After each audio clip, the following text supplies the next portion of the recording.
Just get grounded.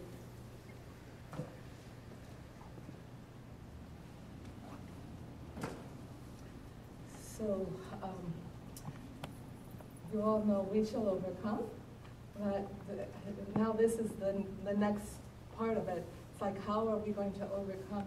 We are going to create communities where the hearts can heal. Begin to strengthen the bonds and the connections that we naturally have as human beings that we've been programmed out of. We've been programmed into a society of alienation and isolation, and then we've told to feed that void with material things or doing things. And this is society this is what we have now. We're the second leading cause of death, at least in Clark County, of young people aged 15 to 24 in this society is suicide. You know, so that says so much that what we have offered, what we're offering to them, they're saying no to with banality. So I believe, and Aleshanee and I and other mothers that I've talked to, feel like we have to create communities where the hearts can heal. So I thought, okay, we're going to take that famous song, We Shall Overcome, and so I'll sing it through once. The first week, okay, I'll sing it through and then we can join. It's a little bit different than the other one.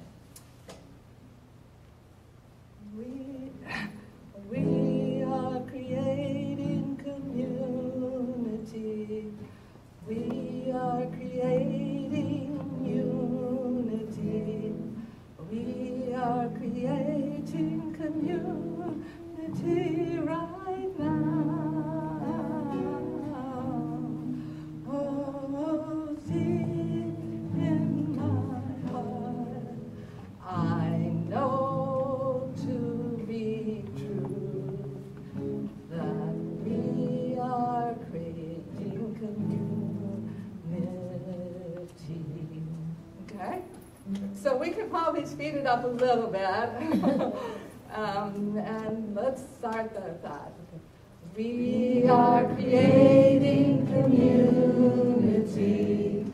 We are creating unity. We are creating community right now. Oh, deep in my heart, I know to be true. I know to be true that we are creating community.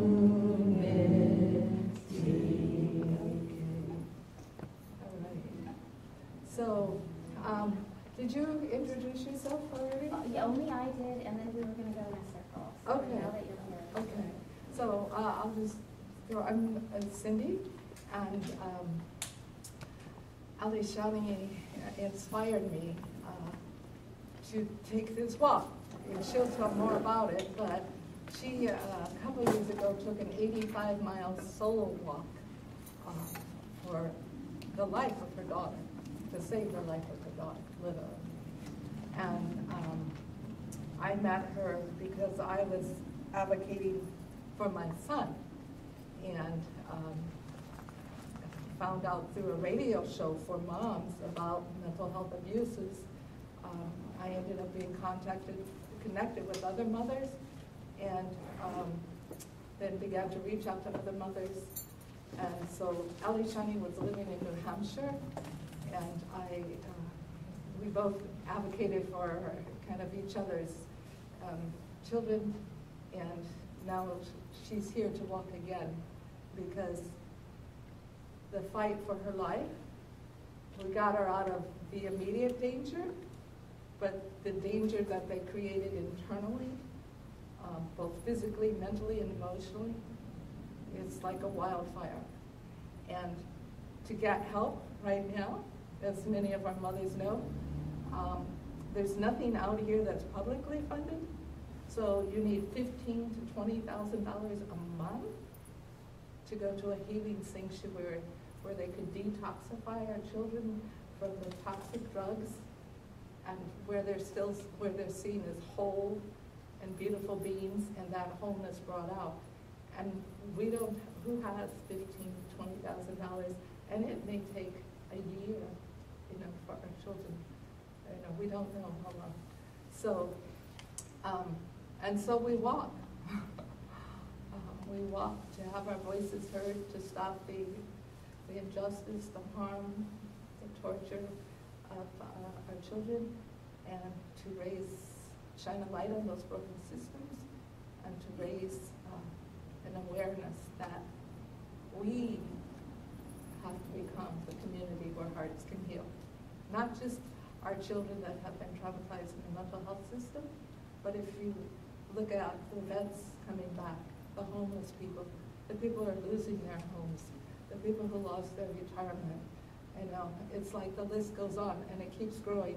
And I don't think the powers that be that created this are planning for that list to shorten. It's got to be us. So, you were going to start. Oh, we can start. Okay. I'm Susan Rankin, and I know Cindy because we're both on the community rights group. And I have a son who is bipolar. I just picked up 5 drugs for him, and they work for him.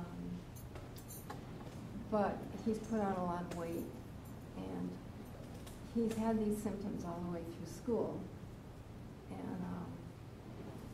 And I just, you're talking about the system not working. The school, just kind of attaboy all the way through. He's very smart, very fun. And, the same with my daughter. She doesn't have a mental illness, but it's kind of out of girl, all the way through. There isn't really, with the crowding in the school system, so. And the insurance system, they don't care about, if they deny you stuff, whatever recommended, if it costs too much, we're completely plugged in with insurance and all this. It's still, the system at its best doesn't work. My name is Kelly, and I'm a supporter. She's been an incredible support for me. Another one of the angels that come to support us in this. And I'm Marcia, and I I have a daughter who has been pathologized and criminalized, and I also taught in the system for over 30 years, so I know how hard our system works to put the kids in the boxes. And I see this as social control. My daughter is acutely sensitive. She's acutely creative, acutely intelligent. I don't believe in mental illness. I believe we're in a very warped reality, and that these are the canaries in the coal mine. And I was part of it. I was the A, B, C, D, never E, but still, what we do to children. The saving graces I got to teach 6 years in kindergarten. Wow. And then I saw all the way up through 8th grade teaching what we do to our kids. And my daughter was one of those who was given a label early on because she doesn't see the squiggly lines. She was learning disabled, but being very creative and intelligent and beautiful. She worked very hard to play the game. And it was, it's a hopeless game because you have to conform to something that's very, very dysfunctional. So she was in the system for 1 solid year, held down for a solid year, given 4 different, drugs, said no for a solid year. She's amazing. And they finally just threw her out. She had an amazing, but she's recovering after over a year. And as Cindy said, it's not just it's a real challenge. the physical, mental, emotional trauma that these angels, they are angels that are guiding us, go through in, by being on the transformative edge of this system and not saying, anyway, being who they are.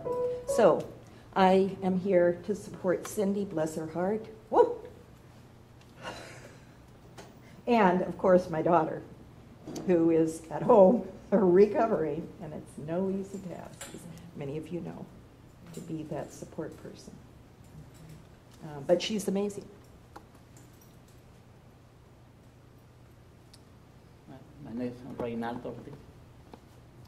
Yeah, my name is Maribel Gomez, and I'm here advocating for my son who is in prison, and he was at the OHSU psychiatric unit to get some mental help, and but instead I get some assistance for his mental health.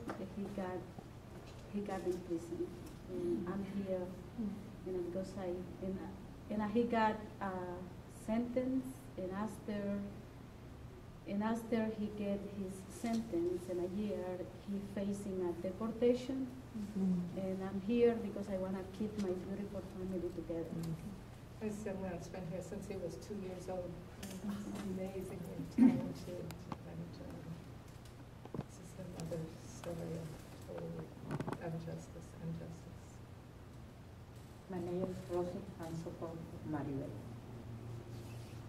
Hi, my name is, I guess I give my name is Anthony.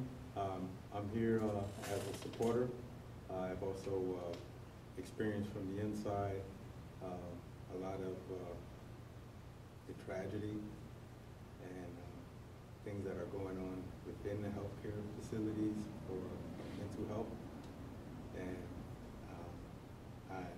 it was an eye-opening experience, as well as, with the other things that I was fighting against. But I had a chance to see firsthand on how they're treating the patients, abusing the patients, and if I can, if it's just standing on the side to give out some water and cheer and support the moms. My mom, if she was here, she would be here. If she was in the state, rather, or in Washington, she would be here to support you guys and be a part of this right now, because it affected her. That's pretty much it. My name is Eita. I'm here for support my daughter Emily, who was mistreated by mental health system and forced drugged. The effects of medications produced horrendous effects and consequences. So I did a lot of research about medications, and we are in the country. We moved to the country from Lithuania, where is the freedom. We anticipated to have freedom, and health freedom is one of the freedoms. Should be not an option, but our respected right. So I'm here to support my daughter and somehow to help the whole movement to change all that system of mental health, or change the approach to the people who have mental or emotional suffering to more humane, and treat them with respect, dignity, and helping them to recover and regain their grounds in the society.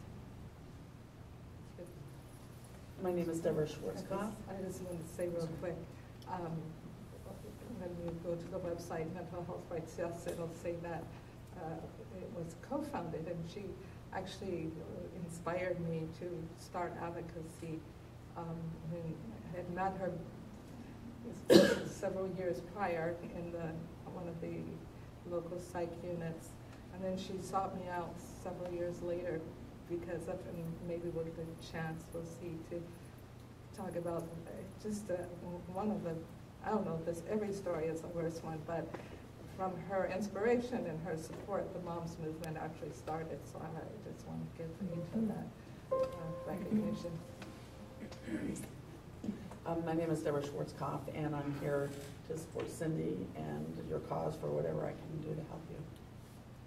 And Deborah has a story to share, but we'll finish going around, and then there's a few people that I asked to share their story in a little bit more detail before we take off on our walk. And Aleshanee and I want to share a little bit more.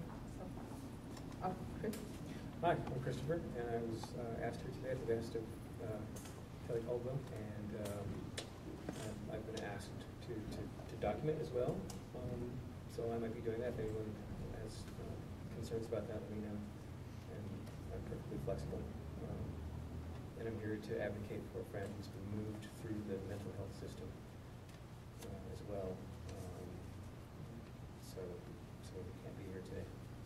So look forward to walking with you all. Let me check in real quick. Is there anyone who would prefer not to have their picture taken because we want to put them up on our website and on our blog? Looks like we're okay. My name is David Potter. I'm here to support the walk.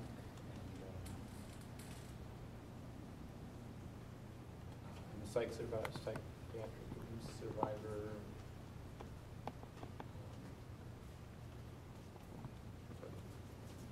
I can also attest from inside experience of a limited duration that these institutions are institutions of abuse and profit-taking at the expense of people's lives.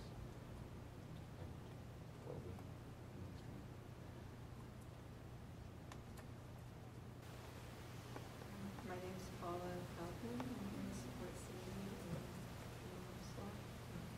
I'm here to provide support, and I'm also a psychiatric survivor, and I've also worked with kids. And I worked in a residential facility for kids that people didn't know what to do with, so they classified them in various ways. There was a general term at the time. It was emotionally disturbed. I don't know what they would call them today. And then they put more diagnoses and labels and stuff, and then most of them were on cocktails of medications that clearly these young people needed, like economic opportunity, education, stability, support, friends, and they were very lonely and frightened young people, and instead they were getting drugs. So I'm here to help change this. Good afternoon. My name is Mary Clisby. I'm here to make a difference, and I'm giving Cindi 24 hours of my time. So She's going to happy to be here. Quite a ways. Yeah. I'm Adam, and I'm here to support all of you who are supporting someone you love, as well as the people in my immediate family and the homeless youth and adults I've been privileged enough to work with for a decade, and also to be part of a movement that transforms what I think is a mentally ill society on a much more fundamental level, and to play music with you. I'm Alan, and I've had a lot of opportunities to witness the exploitation of these sensitive, diverse-thinking young and people of all ages. Since I was 12, my mother has been in and out of institutions, and I've also worked in special education and residential treatment centers, and even the best practices I've noticed are far from enlightened, whether it's isolation or, reward and punishment or drugging. It's a very sad, what can start off as an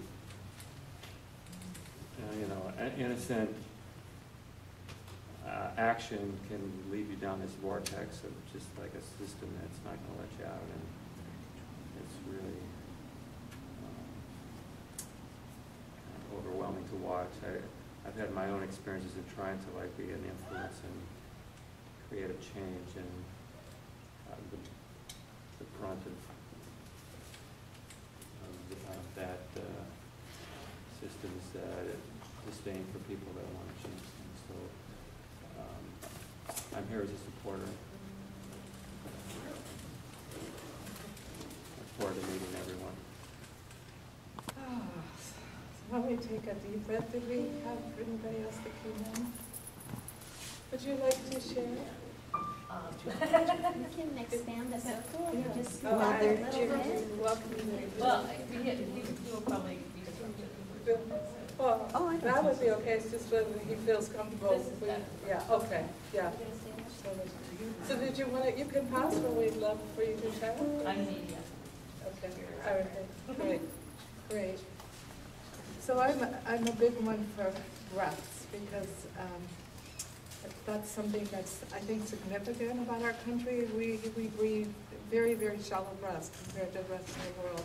And that keeps our brain and our body often in this state of fight or flight.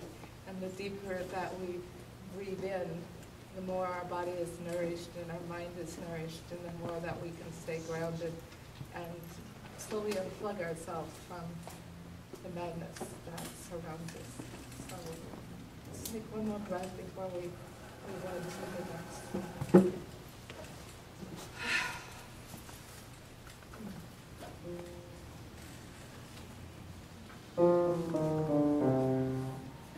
Emily, did you want to introduce yourself and share at all?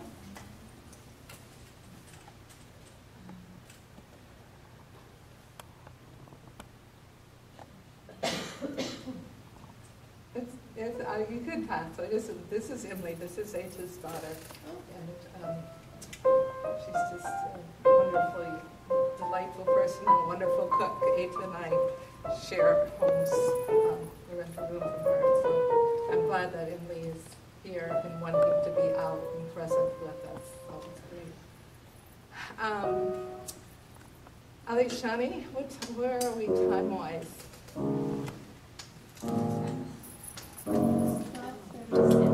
12:36. So we have several people that we're going to share a little bit more in-depth story. And Aleshanee and I also wanted to share a little bit more why we're choosing to walk 100 miles when we normally walk about 6 a week, if that much. So I think with that, I ask you to share, and I would like one or both of you to share briefly. I think it's very important to include the voice of people who have actually lived the experience. We've lived it as parents from the outside and vicariously on the inside, but it's not the same as the actual having not lived the experience, and I think that's powerful for us to hear. Maribel's son, who's currently locked in prison, is a story that will connect us to the justice system and how it feeds in. Actually, that is a little bit different. It's kind of connected to the justice system, but he didn't go there from there. Emily's story is one where the justice system corruption got her into the hospital. So we'll have Deborah share. Deborah has experienced a part of the institutionalization and electric shock. Is it called electric shock? How many of you know that Kaiser gives people electric shocks? Here, how many people know that? So they use that as a treatment. And it can be court mandated, so you don't have a choice. So we'll share it. And if you, I know to tell a story in 2 to 3 minutes is hard, but if you can, and if you tell people very briefly what that entails, that electric shock. Sure. And Cindy asked me to be the timekeeper, so I'm going to be the one letting you know when 2 minutes is done, and then you can go for another minute. If I'm hesitant, I have some problems with cognition and memory, so bear with me. My name's Deborah. I started in my 30s of having to have ECT for what was diagnosed at that time as bipolar. In fact, what was going on was I was prescribed steroids for asthma, which in even people with no history of bipolar can aggravate psychosis, insomnia, a variety of other psychiatric symptoms. And so after the ECT, I was placed on very high doses of benzodiazepines, up to 20, 25 milligrams a day, along with Ambien 4 times a day, which is usually just a nighttime medication. And so what was happening was I was having a paradoxical response to all those drugs, meaning instead of helping with the insomnia, they were actually worsening it. So I would go 7 days, 10 days with literally no sleep, and anybody going without sleep that long can become psychotic. So they felt that instead of, after my repeated requests over a period of 7 years to detox off these medications, my requests were ignored. And instead of doing that, they proceeded to give me bilateral ECT treatments. As a result of that, prior to that, I was highly functioning as an RN in trauma centers. I was a trauma nurse working toward a flight program. And after the ECT being bilateral, you lose a lot of your cognitive abilities. I've lost most of my adult memories, memories of my 2 grown sons and of my 26-year marriage. And I look at pictures of my children and I cannot recall birthdays or field trips or holidays or when they were born. And my children told me at one point when I was having ECT that they came in at Christmas to visit me. And my youngest son, Nathaniel, asked me if I remembered how old they were because they were told by my husband there was a very good chance I would have problems with my memory. I couldn't remember how old my children were. And to this day, my son brings that up and he's 23. So it's very traumatic to your children that are going through this as well.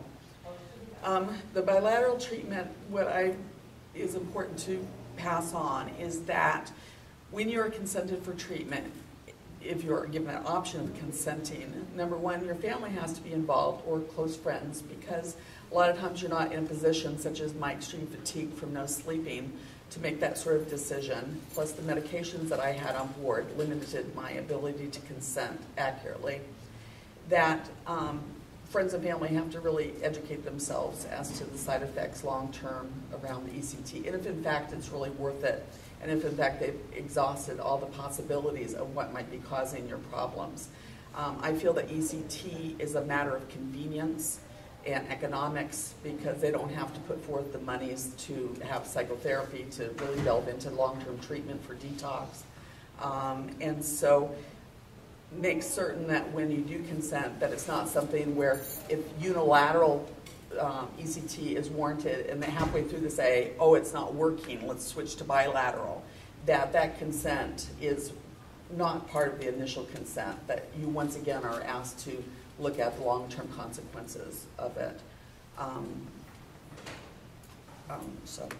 And just very quickly, ECT, could you explain what the shocking? Sure. ECT, they're not certain how it works. They think that maybe it's just sustaining a closed head injury that makes that person forget about what their symptoms are. That's my belief. With closed head injury, you have a period of amnesia following and think, oh, it's a miraculous cure. Well, in fact, if it's bilateral and you've had all these treatments done, not only do you lose your sense of who you are, you lose your coping skills. And so if your complaints return, they have a convenient situation for you, which is called maintenance ECT, which after the first 12 to 15 initial series of the ECT is given, you're able to come in once a month and have that done to you once again.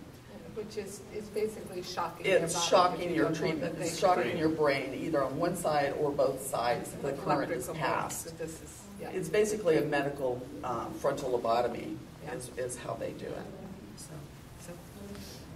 And she was forced to go for many years to go in to get that even after she was dismissed. Again, the system was very broken. Let's just go this way. And Scott? David, okay. And if you want to.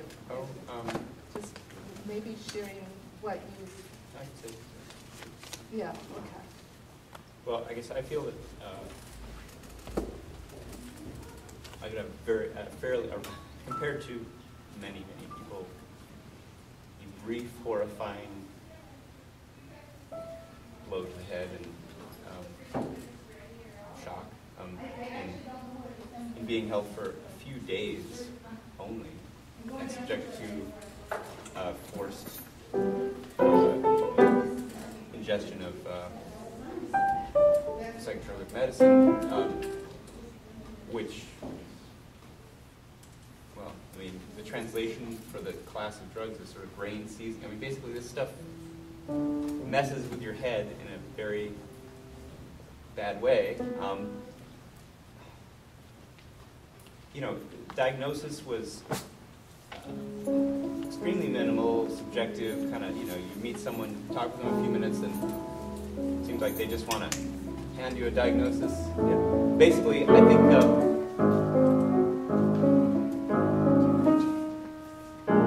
being in any way in a different headspace is sort of verboten according to the system and diagnosable, and they're constantly expanding diagnoses. And I think the motive, the overriding motive, it's clear, thinking about it over time, and it's not news to many people, but the overriding motive of the system is profit. So I think that translates, maybe unconsciously on the part of some people involved, but in any case, it translates into how can we get you hooked on our stuff that we want to sell to you forever. And so I think that damaging someone is actually part of the hooking. Like, because I felt that I got singed by a fire that I could have easily been sucked into that vortex and been in the system for 20 years and been lobotomized or never got out or something, for no reason. But I was lucky enough to not have that happen. But it was nothing to do with my condition, particularly.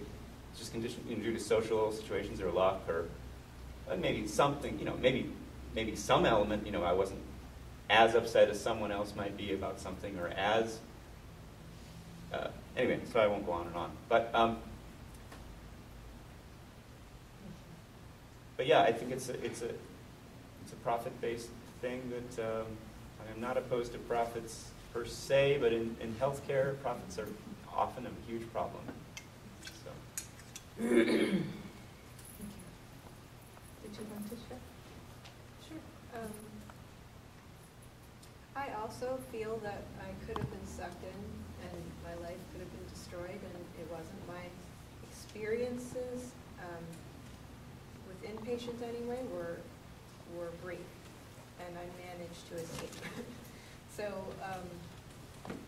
yeah, but as a child, I was a very sensitive child, I was a very creative child, I was a very shy child, I was a bullied child, and my family had a lot of issues, and the family system was dysfunctional, to use the jargon, basically, and often there's a child in the family that ends up being the safety valve and being diagnosed with something. So I don't even know what all they were. They diagnosed me with a bunch of things, and at one point I was put on an antipsychotic. This was a while ago, so this was called M.O.M.S, and I had what's called an acute dystonic reaction, which sometimes if you see people who've been on antipsychotics for long term, you'll see things called dystonias, tardive dyskinesia, tardive dystonia. This happened rather quickly, where my head went to one side and I couldn't get it back up. It just was like this, and I was conscious and I was talking to people, but I was out of it, and I had this thing going on with my head. So my parents probably questioned it at that point and said, maybe we shouldn't try this medicine.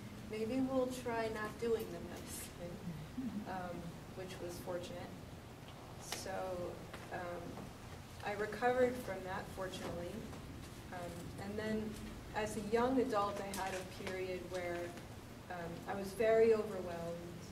I had left college. I had been trying to make a living with my music, which was difficult, which, you know, of course, is difficult. So, and I had a lot of other psychosocial issues going on. It was very overwhelming. And I didn't know what to do, and I went for help. And I ended up being taken away in a police car and put in a hospital and pumped with a bunch of drugs that I didn't want. So, yeah. And then the drugs that they gave me in there made me pass out on the floor. I was trying to walk down a hallway and just on the floor. But lucky for me, I figured out how to be a good patient and a good girl and convince the psychiatrist that I could go. So I was only in there for 3 weeks, which actually it's kind of a long period. I mean, they obviously thought that there was some serious stuff wrong with my mind that they kept me in for that long, but they would have kept me in longer. They were trying to convince me to go on disability for the rest of my life and to go on drugs for the rest of my life. And I was just like, well, maybe I can do something, you know, I'll take the drugs for a while, just let me go, you know. So I was fortunate in that I was allowed to leave and taper off what they had me on. And after that, I just never looked back. I realized that it was a coercive thing, that it didn't help me. The people that I saw in the inpatient system when I was in there, I saw people saying, but I'm not suicidal, but why can't I leave? You know, I have bills to pay. Why won't you let me go? And they weren't being let out. I saw people saying, I want redress. You know, there's a patient's bill of rights on the wall. When can I go? When can I talk to somebody? And they would say, oh, sure, you have rights. And then they just go to the kangaroo court, and they had a judge. So if a person said, I don't want the medication, they would just go and get a judge to rubber stamp the court order and bring it back. And guess what? You get a shot now, which just makes it worse, you know, because then it's permanent. Assault's in your shot. Assaults you too. And just one other thing, I had a roommate who was an old woman, older adult. And there were a lot of older adult women in there getting treatment that they didn't want, and this woman was getting electroshock. And she was totally helpless. And apparently she had been depressed. I overheard everything when her son came in. And she would beg her son, please, please don't make me go back in there. Please take me home. And he kept saying, Mom, you're depressed. You need treatment. You're having this. And I would listen to her cry. And that's so sad. Yeah. So that's, for me, that was what it was like on the inside of the hospital. I just want to comment on that fact. I hear a lot of older women. I took the NAMI family class, which is 10, 12 weeks. I was asked to leave after 4 weeks because I would always add the knowledge that I had learned that was not being reflected in the NAMI books. And one thing I noticed repeated when we would look at all of these different illnesses, so many times they would say, it affects women more often. It affects women more often. And I thought, boy, what a setup. Because they could just say, well, it says here, you know, that so a husband thinks his wife or his son, or it's like there's proof that women are affected. We've been, yeah, what a way to target us. Time-wise, where are we? So it's 12:52, 7:32. Speaking the perfect amount of time. Okay. Thanks, Susan, for coming. Can we broaden the circle a little bit? If everyone just scoots back a little bit and Okay. maybe bring everyone up. Thank you, Aleshanee. That's a good idea.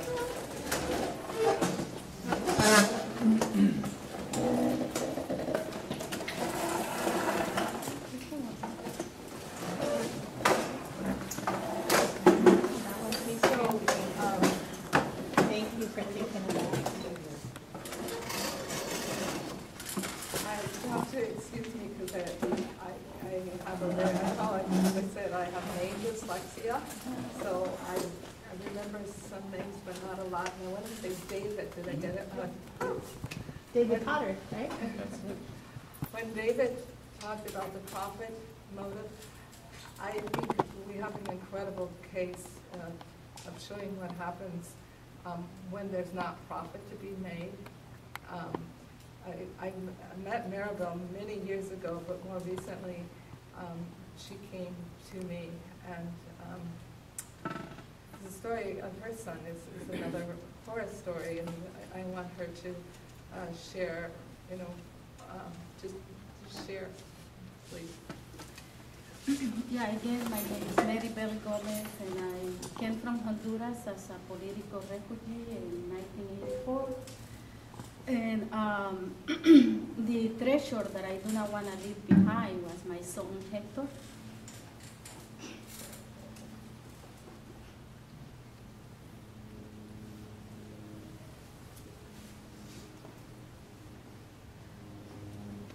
And this is, and I think I haven't been a time that I haven't told this story that I cannot cry. It's too emotional for me. And my family, because I was not safe in my country, and my family asked me to leave the country and be safe for a year, but I decided to bring my son along. And because we had a lot of repression in Honduras, political repression, and 100 union leaders got killed in the 80s. And my family was very involved with the union movement and political movement. And I got in the movement myself, and I had to leave my country. And I brought Hector along, and Hector grew up here. He went to school, and he was a bright, he is a bright and a talented boy. And he went to school, and his picture is over there when he graduated from high school at the Madison High School. And one thing that Hector wants to do is he wants to become a capoeira instructor, and he went to Brazil to do community service. And when he was in high school, and he saw a capoeira presentation over there, and when he came back, he said, "Mom, after I graduate from high school, I want to go back to Brazil, and I want to become a capoeira professor." And I said, "Yeah, after you graduate from high school, go over there." He went over there, he graduated, and he went to college. And he also became an actor. He did couple plays, theater plays at the Miracle Theater. And he was this creative boy, who was always involved in sports. And I had more kids, and we here together. I had 6 kids, and I became a single mother, and I raised my kids by myself. And somehow Hector got in drugs,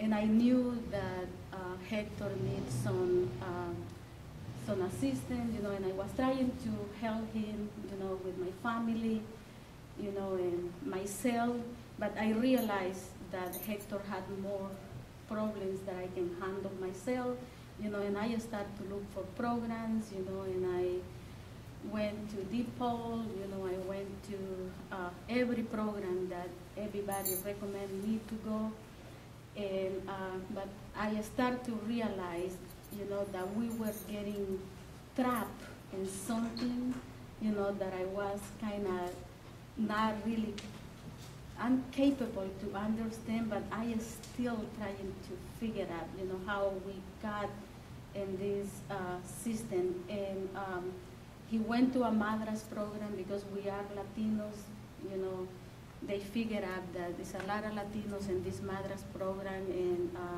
he be better over there, but DePaul and the Madras program recommend that he needs more assistance, and he has to go to OHSU psychiatric unit.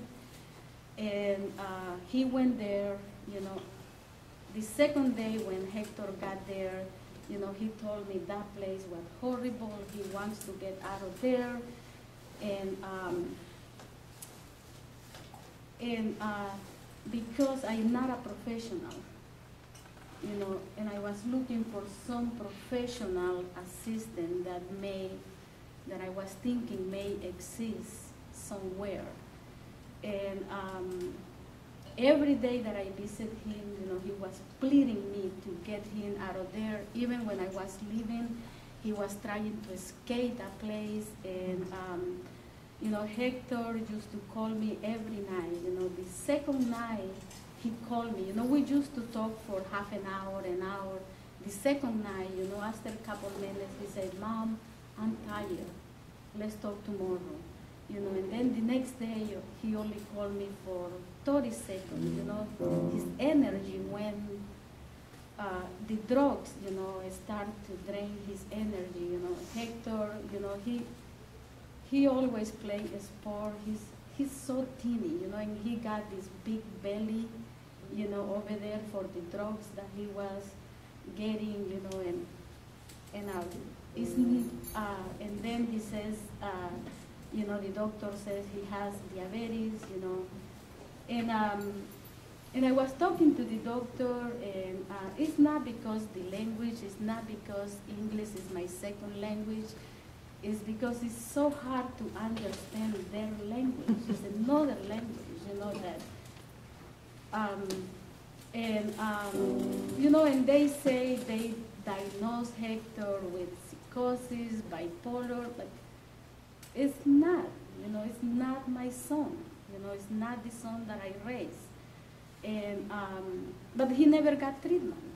You know, they were saying that he has all these things, but he never got treatment, you know, and he's supposed to be in a 24/7, that he was watching somebody kind of watch him all the time, you know, and, but I got, well, once they say that because he don't have insurance, they cannot treat him anymore, and he has to go home, you know, and then, so they had him for 2 weeks, right? Yeah, they had him for 2 weeks. And I think this is so significant with her story, because they're giving him all these labels. So he's supposed to be this severely mentally ill young man, which he wasn't. And so they drug him like he is, but for 2 weeks.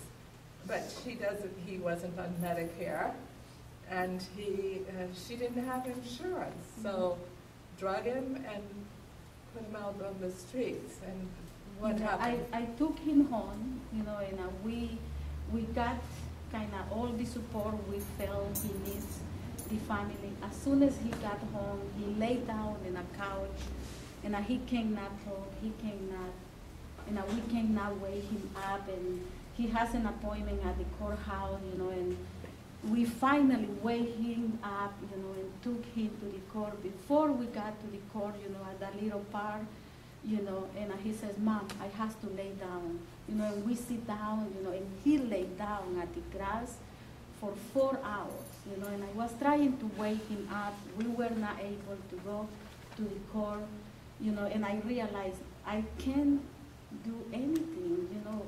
What can I do with him? You know, he was not able to function, you know. We were hoping to have conversations with him, you know, and I decided to take him back to OHSU, and you know, they kind of refused, you know, to take him back, but I said, "No, it's your responsibility because he's under drugs. I don't know what to do."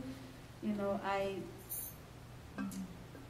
kind of regret myself, you know, to take my son back, because a week after, or 2 weeks after, you know, they call me and they say my son commit a crime, you know, over there.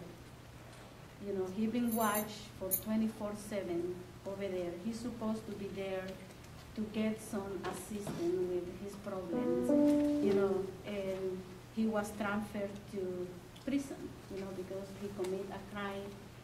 And now he got a sentence. I was trying to look everywhere, but because he's not under 18 anymore, I wasn't able to really do anything.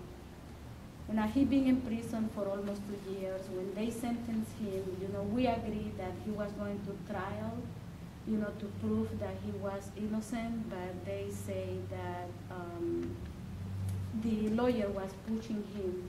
The plea bargain.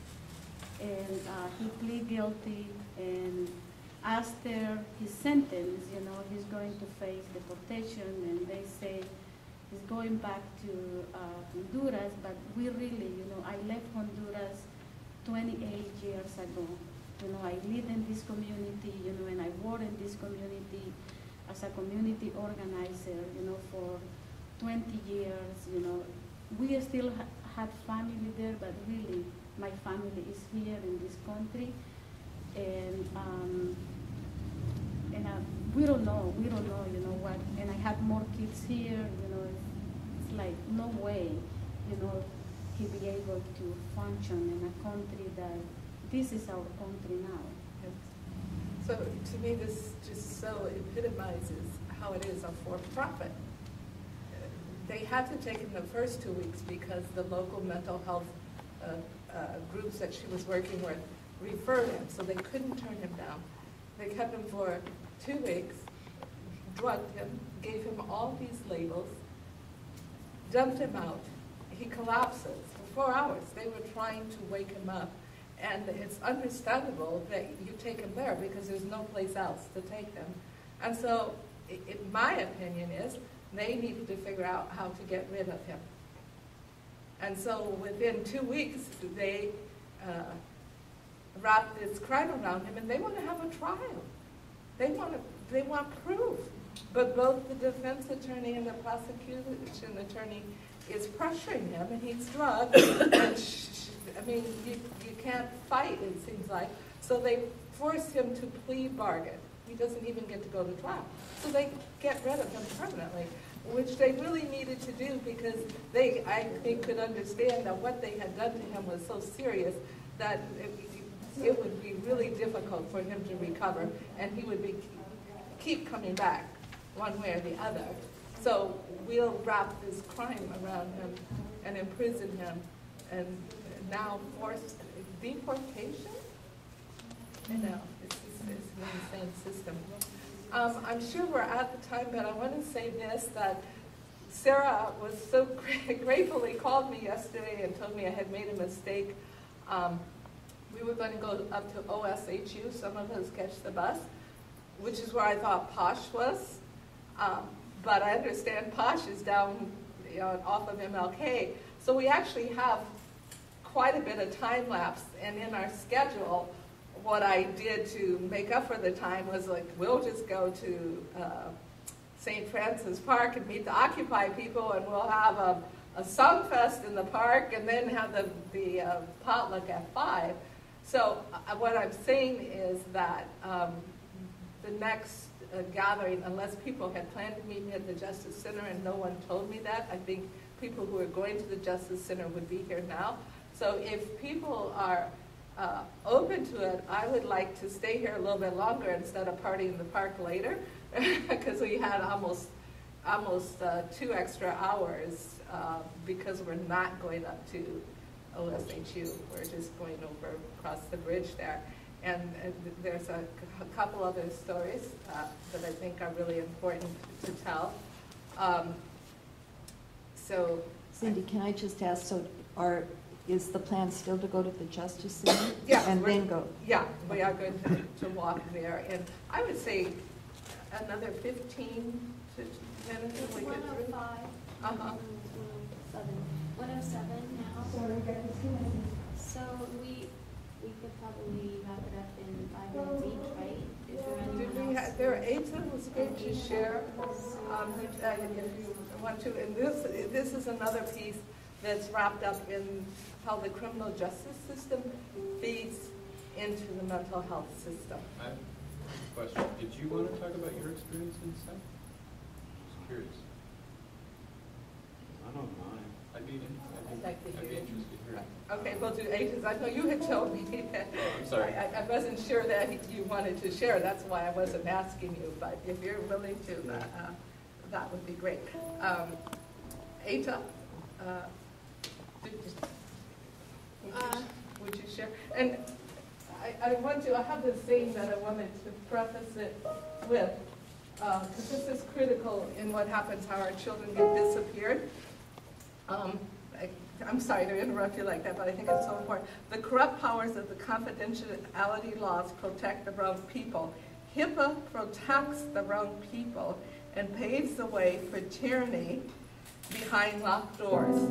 Human rights, civil rights, and even religious rights are violated behind the protection of the HIPAA law. And this is one of the reasons, again, while I don't feel like it even, for me, in my view, pays to try and change the laws, because the powers to be are so strong that they can turn them, they can flip them, they can ignore them. We have to create our communities where hearts can heal, and we get to be accountable to each other, and there's nobody that can tell us that they can overpower us. So Eta, would you share?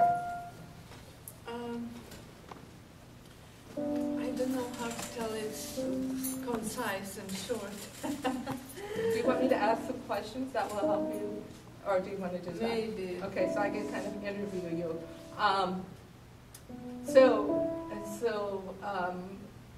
Emily's first experience at Western State. How did she get there? What was that experience? She got to Western State Hospital because of she was falsely accused of the crime, which she didn't commit, and she was forced to plea bargain, which she refused. And she was sent to Western State Hospital for 3 months, and on the mind-altering drugs, forced to repeat her crime, which she never committed. They were telling she doesn't agree, and mother doesn't believe that she committed. They always like wonder, you know. Mother doesn't believe, and Emily doesn't believe. She didn't do it. And so after she came, but while she was in Western State 3 months, they made her disability. See, here we go again. They put her on Social Security. They put her on Social Security. They demanded from me her citizenship documents, and so they can make it, but I never provide them. So they made it anyway. And then after she was released from Western State, she was dragged to the court to plea bargain that she's guilty, and she refused. So they kept her holding in jail and saying that the minute you will plea bargain, we will release you. And she was calling me every day, Mom, I cannot lie on myself. I didn't do it, and I will not lie. And I said, good for you, don't lie on yourself.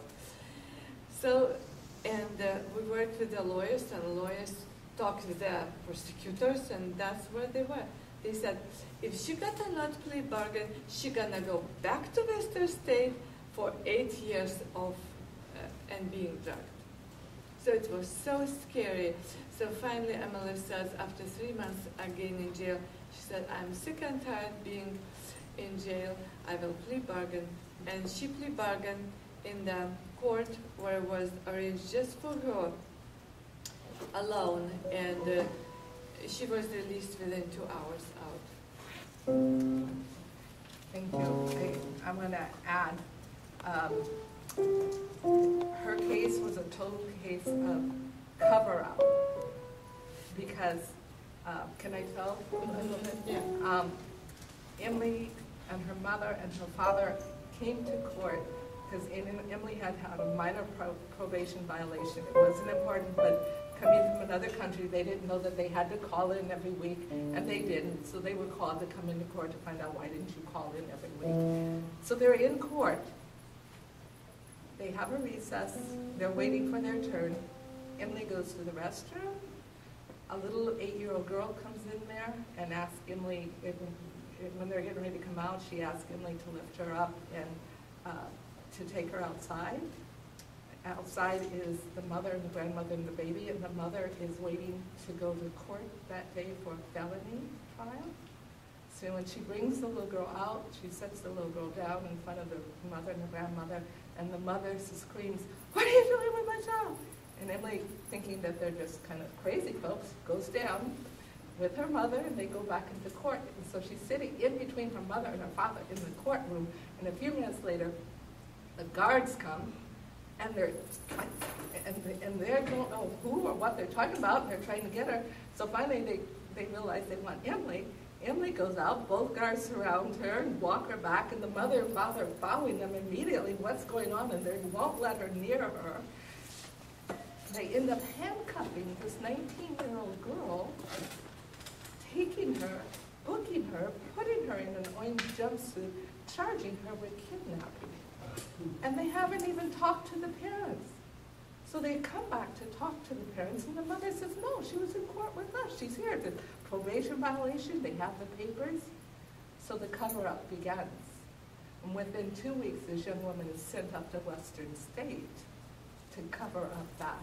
And every day she's forced to recite the charge of kidnapping, because you have to become competent to stand trial. And so for 90 days, they did that, and then sent her back to jail, and then they kept her. So that began this cycle of course, she has been heavily drugged, and we can't get out of this cycle. You know, anything happens. She went to the emergency room about, I don't know how many years later, and because she's been in the state hospital, she went to the emergency room for menstrual cramps. They immediately take her to the back room, and for that she ends up in the hospital again. It's scary. And Ava says this was worse than the KGB. She lived in Lithuania and Russia, and this is far worse than that. So I guess it's Anthony, and then wheelchair, and then we'll walk. So I met Anthony because when my son is locked up, and because I know the institution and I know the corruptness of it, if ever I can get a chance to talk to whoever answers, and they'll talk to me, ask them who they are you okay, why are you there, is the family supporting you? And one day when I called, this young man answered, and he was so clear and so cogent. And he began to tell me his story, and I was in shock. And this is another cover-up story, and I'll let him tell it. Yeah, my name is Anthony. I'm just appreciating the other stories from the parents and people that have been in it. And my situation was kind of unique, whereas I was sent to Western State, and the problem was that I was too competent, that I was too self-aware, I wouldn't conform, and basically I was exercising my supposed constitutional rights that I've been blessed with as a citizen of the United States. And that became a problem for Pierce County as well as the state prosecutor. So what I did find is something that, you know, you see on TV, and it's similar, and it's all the same sheet of music that these people are reading from. I seen people who were pretty competent, but because of the drugs that they were giving them, and they would switch their medicine up. Mm-hmm. And I would see them, one day I'm talking to this guy, and and he's a certain way, and then the next day, he might have had a disagreement with one of the staff. They done switched his pills and he's someone else now. Yep. Or maybe he's just a zombie and he's just walking the halls. And they're there, but they're not there. They're in this tunnel world vision, like a trance. They tried to offer me drugs. The thing with me was that I was so competent that's what ended up protecting me, because there's no way that this man has been competent and then all of a sudden now you send him back and now he's not competent. I've seen people who were sent to the facility and, you know, that basically they were sent there, they already found incompetent in another case, but they're trying to find them competent for this other case because it's some other deals that have been set aside between the prosecutor and the attorney that, no, he's going to take a dive on this case and we need to make him competent now. This was happening with one particular attorney where this is just like they're playing checkers with people's lives and mental states. I was sent there for supposedly an evaluation, but this was the second evaluation. The first time they're playing all these mind games and have you been sleeping a lot, or do you need this pill, or do you need that pill? And one day, I happen to answer the phone, and I guess I'm personable. And hello, welcome to Western State, how can I help you? Because I try to find a way to try to keep myself in good spirits. And Ms. Fisher was on, hello, is this the staff? I was like, no, I'm actually a patient. She was like, you're the most competent person I've ever heard. I was like, oh, yeah, well, hey, I'm just answering the phone. So she's like, do you know my son? And I was like, yeah, well, I've seen him. Ever since this happens, a sequence of events, they started moving people, to include her son, that people that were somewhat competent. They changed the policy where we could talk on the phone because they seen me on the phone, and now I'm networking with her, I'm networking with other people that she knows that are trying to help me with my dilemma. And, oh, you can't use the phones no more. Well, wait a minute. Well, you can't use the phone no more because we're supposed to be in class. Well, if you're in class, you have to be here for 90 days in that program, or 45 days. Well, I'm not here for 90 days. I'm supposed to just be here for a 2-week evaluation. Basically, shut up. You're not going to use the phone. We're cutting the phones off. You can't use them because you're becoming a problem. And then now we're mad because we can't really do nothing to you. So they kept trying to say, well, hey, do you want a pill it'll make you feel better? Like, you can get some sleep and you can have more appetite. And how about get some applesauce? Because they put it in the applesauce and stuff like that. And Cindy's like, don't eat the applesauce. So I'm like, okay, I'm not going to eat the applesauce.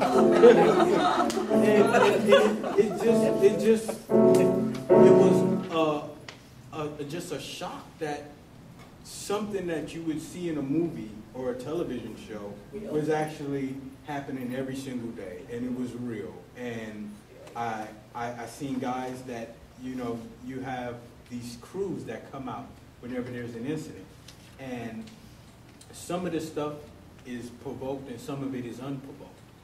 Where last time I checked, if you have a person restrained on the floor, I don't see what's the purpose of going and kicking them in the groin and punching them in the ribs after they've already been restrained.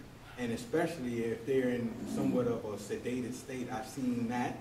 And then the guys are there so scared to say anything against the staff because of further retaliation. They're like, don't say nothing, Tony, just shut this. And these are supposed to be the people that are incompetent, but are smart enough to know there's going to be some type of consequence if you say something to administration about what you just seen or experienced. It just was sad. Even some of the staff I developed some good relationships with because I could talk with them about other things. We're saying, listen, don't make no waves. I know there's a lot of things that are going on in here that I don't agree with myself. And they were trying to, I guess, like angels in a way, but their hands were tied because this is their livelihood and they would easily be let go. They would find some type of administrative reason to get rid of this person or move them because they were trying to help them or make the facility look bad. I don't want to bore you too much more, but to go through it and really not be on no medication, to then have it be proved that I was fighting for things that I was right about. Like, listen, you're like violating all of my constitutional rights, United States, my state constitutional rights, all the rules of professional conduct, the Washington Administrative Code, every single rule or code or law you could think of, they tried to break to try to break me. And it just was, it was crazy. But fortunately, I met Ms. Fisher, and I also met some good folks out of this. So, and then now I have a testimony to help bring other people in. And as David was saying, excuse me, I'm usually pretty good with names once I hear it once. And you are? But remind me of your name. Tony. Tony, thanks. What we realize is symptoms of the same disease, but it's in different areas. But it's the same disease of profit and greed and manipulation. And what was so bad and what's so good is it's good that we're coming together. Because although we're talking about the mental health, but it also affects, they're using this judicially, they're also manipulating the financial system and taking advantage of us as if we're pretty much cattle or on a farm. And they have us fenced in into their world and their protocol, and they disguise and manipulate us with this idea of freedom. But last time I checked, a farmer gives his cattle more freedom so they can produce more and live healthier lives for his profit. And you know, you give them medicine and you experiment on them and you try all of these vicious things out that we sometimes are unaware of. But we can see the quality of our food has went down because of profit, because they're trying to manipulate, you know, and it's the same thing. We're human cattle now who are being manipulated in a system which needs to be changed or at least be addressed. And whether it's, you know, like I said, financial, or whether it's mental, or whether it's the judicial system, whether it's just politics, that there's more coming together and letting other people know and like waking them up out of this matrix of reality that they're in. Hey, red pill or blue pill, but don't say that no one tried to at least wake you up. So, Aleshanee, I think we will share. People know my story. I've said it over and over again about my son being overdosed 1,200% at age 17, and that's what started the trip in and out of the system. But you don't know Aleshanee's story, and this woman walked 85 miles by herself from her, where they had imprisoned her daughter, and I'll let her tell the story, but this is what gave me the inspiration to believe that we could at least try this. If she would do it 85 miles by herself, not knowing where she was going to stay, she was walking to the place where she wanted her daughter to be treated, that had a history of compassion and care and seeing her daughter as human rather than someone to manipulate. So it's an important story. And then we will pack up and leave. There were a couple of folks here that were going to be here to take stuff for me, so I'm going to need some help. But this is a really important story. So Cindi, you need a Sherpa? Yeah. Thank you. I just want to say how much hearing your stories just feeds my heart. This is what we have. We have each other. And my heart is broken for every one of your children. And yet, in sharing our stories, we're building community.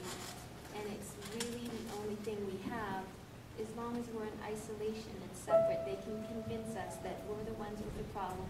It's because you're a woman. It's because you're something, and we believe it, you know, out of fear. But when we hear each other's stories, we know that there's some themes going on. And I want to thank Emily for the musical accompaniment because I love it. Thank you, Emily. So this is my daughter Daniela. She's now 20 years old. When she was 16, she developed an allergy. It was very hard to diagnose. We could not figure out what was wrong with her. And I had a very good general practitioner. We were in New Hampshire where I was pursuing my master's degree. and education. I took my daughter to the doctor many, many times, and he would send us to specialists because it was a mystery to him. So I took her to many, many, many specialists, and I had a handful of of prescriptions that I was given for various drugs to give my daughter for her allergy that I did not give her because nobody had yet diagnosed her. Her symptoms were swelling, hives. She had discomfort in her knees. There were no signs of mental illness or anything with her thoughts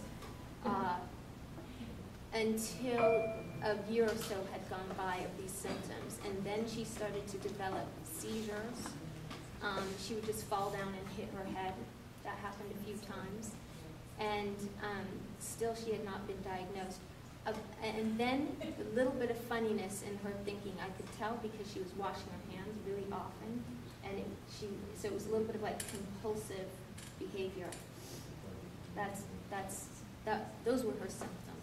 About 2 months into this, my dad and I realized that she wears a plastic retainer at night.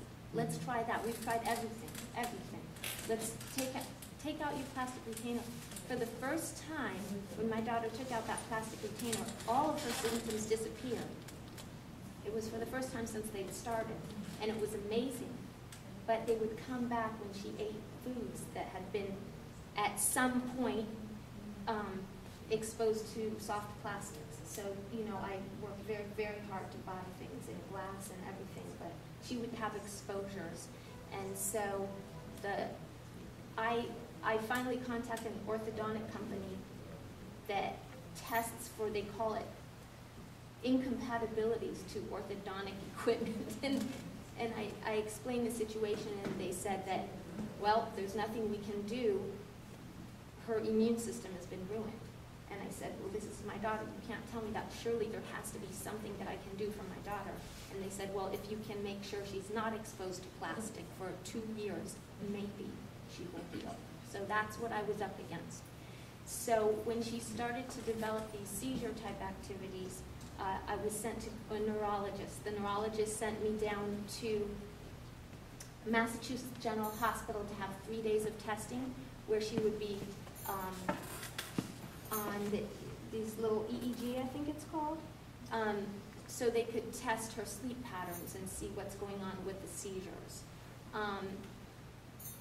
I had to wait 6 months for her appointment. After the intake, I had to wait 6 months. And during that period is when my daughter started washing her hands a lot and so on. And so I called during that 6-month wait period, and I said, when my daughter comes down, can we also have her have a psychological evaluation? She has these other symptoms that are surfacing. And they said, sure, yeah.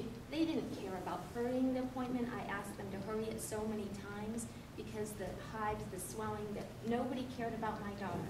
But when I got her down to Mass General Hospital, she did not want to do the EEG. She didn't want to have all those little things put on her head because her head was actually sensitive to the touch from when her head would swell up. She wouldn't let me stroke her hair anymore. She, no, Mom, no. So all of a sudden, there's this huge hurry. After we wait 6 months for the appointment, she's put in a room. They said it's better if I'm not with her. They're going to do some testing. She refused the EEG, so they injected her with drugs and tied her to her bed. And this was after she'd been in the room for about 12 hours. I was waiting in another room. Every time a doctor would come through, they'd come in and politely talk with me. Every single psychologist that came through the emergency room, I said, whatever you do, you want a diagnosis, please do not give my daughter drugs. Oh, no, we would do it. She was injected with drugs and in her bed strapped down and out of consciousness because of the sedatives they gave her.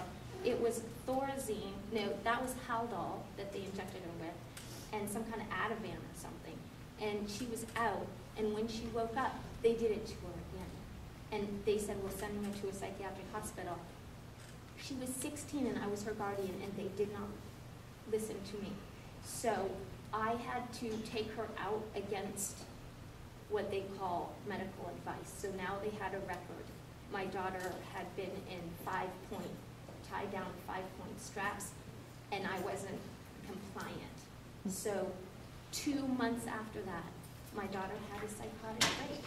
It's the first time it happened. She was talking to the air. She went out into the forest. She didn't know what was going on, and I called an ambulance. And from then on, she was in the system. That was it. They took her to the hospital. They wouldn't let me see her. They drugged her to no end. I was still her guardian. I said no. They wouldn't listen. It was horrible. I got her out for a very short period, tried to wean her off the drugs. She had another psychotic break. And this time, of course, after all of that hell, I did not want to call an ambulance. My son and I physically tried as hard as we could. We did everything we could to prevent her, but she wanted to walk out in the middle of the night, barely dressed, in the snow in New Hampshire, and there was a huge freeway right down the street that she had walked right across earlier that day. She was in a state of psychosis. She wasn't in reality. And we tried to prevent her from going outside. We could not physically stop her. It was like there was some strength in her that, and I've never in my life even given my children a Tylenol. I gave her a sleeping pill that my friend gave me. Had no effect on her. Out that door she was going, so I called the ambulance. Then it was over a year before I could get my daughter out, and even then it was only by a miracle. She was terribly, terribly abused in the hospital. My daughter has never hurt anyone. She was very kind to all of the other patients, very loving, and they very often would throw her to the floor, pull her pants down, and inject her. A male nurse would do this. Inject her in her butt very painfully and put her in isolation. Why? There were no real reasons, so they made up reasons. There's a hallway. She's only allowed to pace half of it. There's no door, no line. When she crosses the invisible line, she's in there like a game. So when I tried to get my daughter to a better place, which I couldn't afford, and therefore walked 85 miles, the doctor in the hospital just wrote a letter about my daughter that she doesn't comply. My daughter swallowed every pill they gave her, but she was asleep at 7 in the morning, so every morning at 7 in the morning they'd say, does not comply with medication. They tried to take me out of her life several times. I had an attorney who volunteered countless hours. I tried to become her guardian because they wanted to give her something that would make her heart swell up, according to them, to a larger size, and could kill her. And you know, this drug that plagued my life, that hung over my head because the state has to trace every pill, it's so dangerous. I can't remember the name of it. It haunted me for over a year. I can't remember the name of it because there's so much trauma around it. But they try to get her on this specific med that's very dangerous. And that was the only thing I succeeded in blocking, and it took incredible effort. But over the course of that time, they decided, well, we have to become her guardian and get control of her body so we can put this very dangerous drug into her. And I fought them, and I had a lawyer, and we went to court. 9 months of hearings. For guardianship, 9 months of hearings, that is unheard of. It's usually 1 day in and 1 day out. But I had an attorney and a doctor. Remember, I had a general practitioner, and he happened to have more experience as a psychiatrist than my daughter's doctor had been alive. But he wasn't a practicing psychiatrist anymore. But they assumed he was some quack, and it turns out his credentials are through the ceiling. He was testifying on our behalf. He didn't believe the diagnosis. He didn't believe in the treatment. And he himself had worked in psychiatric hospitals way back when. And he said this was his way of working off karma to help my daughter, because obviously there's a lot of hard decisions that are made in psychiatric hospitals. But he happens to be a good person. So they fought me. We had 9 full-day evidentiary hearings. They put every nurse on the stand to give their ridiculous stories. And then they took my daughter's outpatient psychiatrist, who she saw during that brief interlude when I had her at home and, God forbid, weaned her off the drugs that were causing her to hear voices and things that she'd never experienced. So that psychiatrist sits on the witness stand and says, I'm an incompetent mother because he told me she needs electric shock therapy and an insert in her arm that would release the drugs. And I said no to that. And I was interested in seeking out alternatives. They said it was like holistic medicine. They said it was like it was a bad word. And because I had asked him about therapies I'd heard of that could be useful, could be helpful, and was unable to get any support with that. I lost the case. The judge simply said, and it was one of those situations where it was a good old boy situation. You know, you walk 2 doors down to the courthouse, there's the judge, and he's in bed with all of them, and he says, the Aleshanee is a good mother, but she's too involved with her daughter, so she loses the case. So I did not get guardianship. My daughter is a ward of state. New Hampshire appointed a state-appointed guardian who is my daughter's guardian. Now, they did let us leave the state, and so her guardian is at a great distance. And when we came out to California, she chose to wean herself off of the last drugs that she was on. In the hospital, she'd been given a lot of Ativan. She never asked for it. I said, why are you giving her that? Oh, she asks for it all the time. She didn't even know what it was. She never asked for it. And all kinds of a whole cocktail of drugs. When she weaned herself off the last drugs, about 2 months later, she ran away from home. And for 3 or 4 days, which Cindi supported me through, I didn't know where my daughter was. And you know, when she was going to run away, I knew she was going to run away. And I had to make a decision. But you know what? I remembered there was a time when I wasn't sure that I was grateful my daughter was alive, I have to say. So I let her go, because if I made that phone call, so you know that's bad. I love my daughter more than life itself, but I would never wish that on her again, what she went through with that abusive system. So I did not make that call that time for the ambulance, and she went. And thank God, because we're now where I have family. In New Hampshire, I had no family. I was just there for school. Eventually, my family, you know, she called my dad, and he rescued her. And she's with him now. And he's caring for her now. She doesn't talk for now. But I feel that it's coming off of these drugs, and I don't call them drugs. I mean, I don't call them meds anymore unless I catch myself. Because they are dangerous drugs that happen to be legal, and they are definitely legal for profit reasons. So it's coming off of the drugs that is dangerous, and I feel that when they drug them up as to a certain extent, like they did when my daughter was in 5-point restraints, they know it's just a matter of time. Yes, they do. They know it's just a matter of time, because when those dopamine inhibitors wear off, their natural dopamines are going to be out of control. That's where that strength comes from. That's why they're able to just my son, who's now 18 years old, he is strong. And we could not stop my daughter. That's not normal. That's not natural. That is not caused by nature or God. That is a drug-induced state. And that they can say, oh, it's because they're not taking their drugs. It's because they're coming off of drugs. We know that's the dangerous time. What do we do with our children now? So my daughter asked me after she ran away, and then she had her 10-day period of cooling off and coming down. She says, Mom, I need a place to heal. I don't know where to go. I don't want to. She was so afraid about going back to the hospital. Where can I go? So, you know, I researched now here. I researched on the East Coast. I researched here. I found a place. Sounds so wonderful. We work out of love. We know what the drugs do. You don't know what you're dealing with. It's hard. But it's $20,000 a month. I took my daughter there to meet them because I thought, surely I'll find a way. I'll walk again. I'll do whatever I have to do. And my daughter sat there and told them very clearly, I need a place to heal. Can I do work exchange? What can I do? And they had no scholarships, no anything. And honestly, I'm not going to go back to that place, because even if every place is like that, they rejected my daughter when she needed a place to heal. They're not just offering out of love, but there are places where they have answers.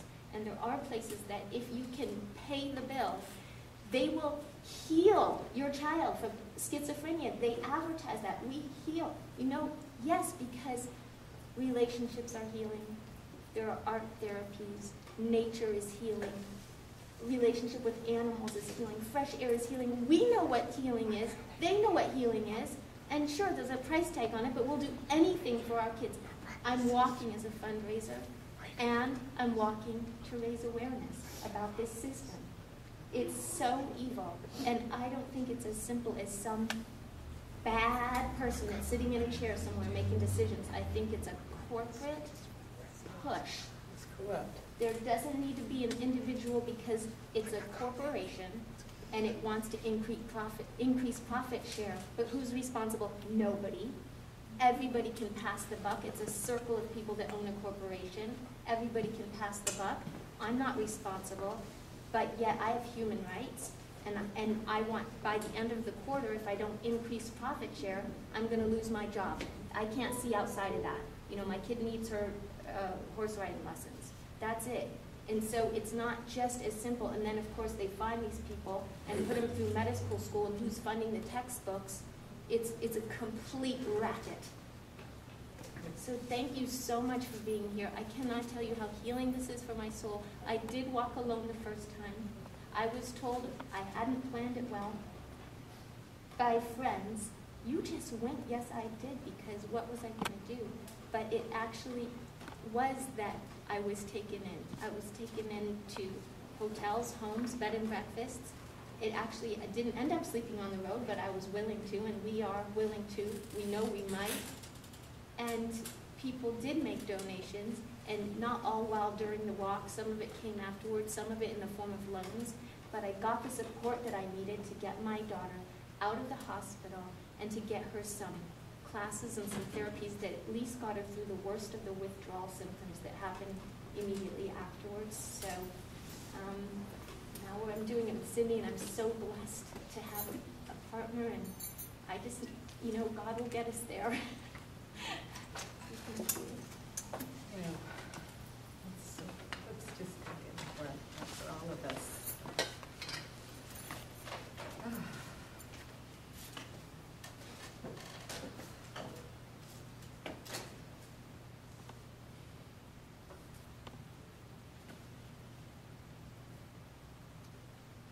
So in many ways, we feel like our children have sent us on this mission.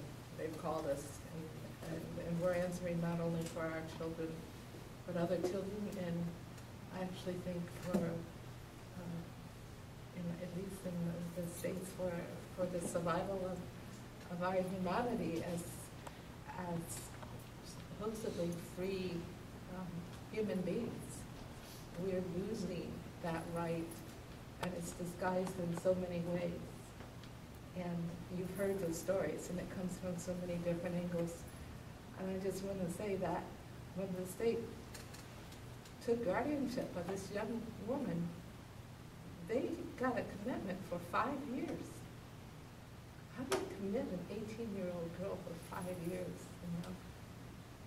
But we, Aleshanee and I, know that there is a bigger breath that breathes us, a deeper dream that dreams us, and a larger life that lives us. We know this because in her case, as in Anthony's case, and as in so many cases, the miracles keep happening, her doctor thought he had everything sewed up, horribly abusive, obsessed with this beautiful young woman. He decided to take a 5-week vacation.